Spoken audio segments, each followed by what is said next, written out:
சின்ன வயசுலலாம் நியூஸ்ல நிறைய பார்த்துருக்கேன் மிஸ். இந்த மாதிரி வேர்ல்ட் ரெக்கார்ட் பண்ணியிருக்காங்க, இந்த மாதிரி நிறைய வேர்ல்ட் ரெக்கார்ட் பண்ணியிருக்காங்கன்றது பார்த்துருக்கேன் மிஸ். அப்போல்லாம் நான் நினைப்பேன் இந்த மாதிரிலாம் பண்ணுறது ரொம்ப பெரிய விஷயம், நம்மளால பண்ண கூட முடியாது அப்படின்ட்டு. ஆனால் வந்து நான் ஃபர்ஸ்ட் வந்து வேர்ல்ட் ரெக்கார்ட் லிஸ்ட்டில் ஃபஸ்ட்டு பேர் எந்த தான் மிஸ் இருக்கும் செலெக்ஷன்ஸில் போன டைம்.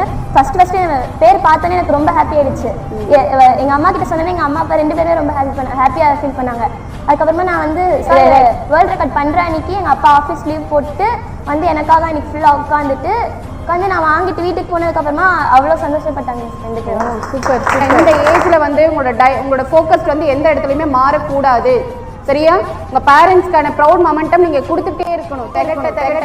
உங்க பேரண்ட் அதை நினைச்சு அவங்க ரொம்ப சந்தோஷப்படணும். பிகாஸ் நிறைய ஹார்ட் ஒர்க் பண்றாங்க இல்லையா உங்க பேரண்ட்டு. ஸோ யாருக்காக கஷ்டப்படுறாங்க? உங்களுக்காக தான் கஷ்டப்படுறாங்க. ஸோ அந்த மொமெண்டம் எப்பவுமே வந்து ரொம்ப அழகா கொடுத்துட்டே இருங்க. லைஃப் லாங் முடிஞ்ச வரைக்கும்.